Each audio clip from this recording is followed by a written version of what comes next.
Yes, kanongere mbasuhuze kandi mbifurize kugubwa neza. Iyi ni Newsline Rwanda, murabizi ko aba ari amakuru ndetse n'ibiganiro bigiye bitandukanye. Ubu rero intambara ya Israel ndetse na Iran bigeze kure rero, aho ibintu byinshi byangiritse guhera rero intambara yatangira, abantu bamaze kuyipfiramo ni benshi ndetse n'ibikorwa bimaze kwangirika ni byinshi. Intambara bivuze ko ngo yahagaze rero, ni amakuru asohotse kuri uyu wa kabiri rero, aho Donald Trump nyuma yo gukubitwa kwa hariya muri Qatar rero, ibirindiro by'ingabo za Leta Zunze Ubumwe za Amerika rero bigaturitswa, Donald Trump agize icyo ahindura. Reka turebe ku kinyamakuru igihe icyo kitubwira. Leta ya Israel n'iya Iran byemeje guhagarika kugabaho ibitero mu ntambara yari imaze iminsi 12 birasanaho ubudahagarara.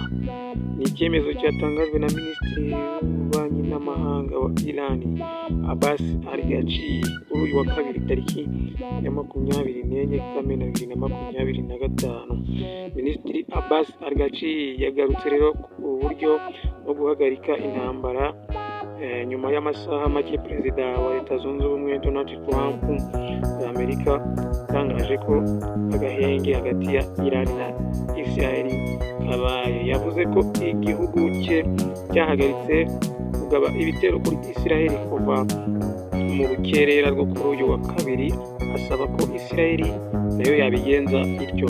Ati Iran yakunze kubisubiramo idaca ku ruhande. Israel yashoje intambara kuri Iran, ntabwo ari twe twayisoje. Kugeza ubu nta masezerano ahari ajyanye n'agahenge cyangwa guhagarika ibikorwa bya gisirikare, ariko mu gihe Israel yahagarika ubushotoranyi bwayo ku baturage ba Iran bitarenze saa 10 ku isaha y'Itehran, nta gahunda dufite yo gukomeza gusubiza nyuma yaho. Amakuru yashyizwe hanze na Trump yavuze ko aka gahenge kagena ko Iran igomba guhagarika ibitero ihereye saa 12 zo kuri uyu wa kabiri, Israel nayo igakurikiraho mu gihe kitarenze amasaha 12. Israel yemeye agahenge. Guverinoma wa Israel yatangaje ko yemeye agahenge mu ntambara ya Iran. Rero katangajwe na Perezida Donald Trump wa Amerika. Itangazo Israel yashyize hanze mu gitondo cyo kuri uyu wa kabiri, yavuze ko yemeye agahenge kasabwe nyuma yo kugera ku ntego z'ibitero kuri Iran. Iki gihugu cyakomeje kivuga ko cyamaze gusenya umugambi wa Iran wari utegerejwe cyangwa se ugiteye inkeke wo gukora intwaro za nuclear. Kiti twamaze gushegesha no gusenya ubuyobozi bw'igisirikare. Israel irashimira rero Perezida Donald Trump wa Amerika kubera ubufasha bwe mu mutekano no kugira uruhare mu gusenya umugambi wa nuclear wa Iran.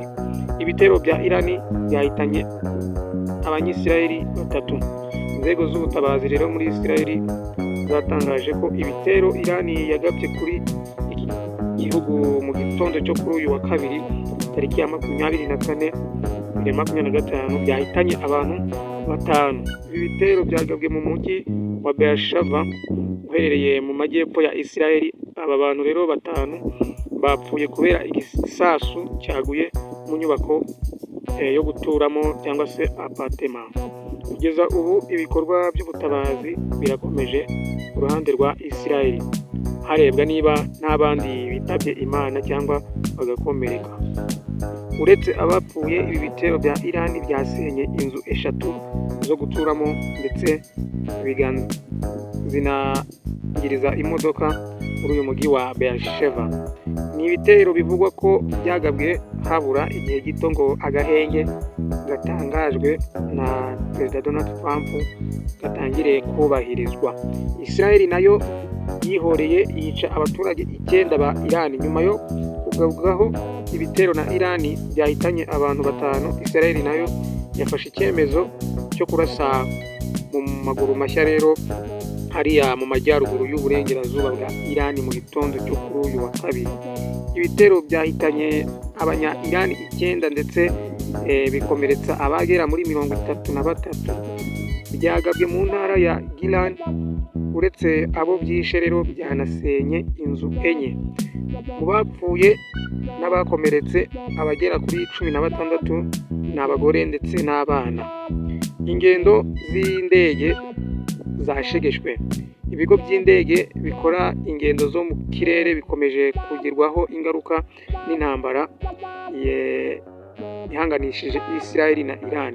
Ni ingaruka zarushijeho kwiyongera mu ijoro ryo kuri uyu wa kabiri, kuri uyu wa mbere tariki ya 23 Kamena 2025, ubwo Iran yagabaga ibitero ku bigo bya gisirikare bya Amerika biri muri Qatar nk'uburyo bwo kwihorera ku bitero ubutegetsi bwa Donald Trump bwayigabyeho mu cyumweru gishize.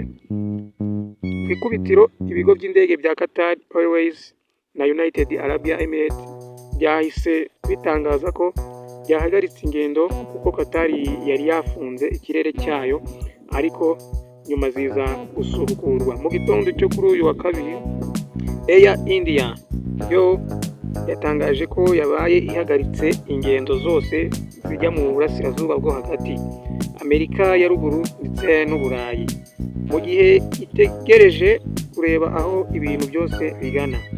Ibi bitero kandi byatumye Singapore Airlines ihagarika ingendo za Singapore Dubai zari ziri kuri uyu wa kabiri ndetse no wa gatatu tariki ya 25 Kamena 2025. Sosiyete nyarwanda ikora ubwikorezi bwo mu kirere Rwandair nayo yatangaje ko yasubitse ingendo ziva n'izijya i Doha muri Qatar zari ziteganyijwe kuwa 23 n'uwa 24 Kamena, bitewe n'uko icyo gihugu cyafunze ikirere cyacyo.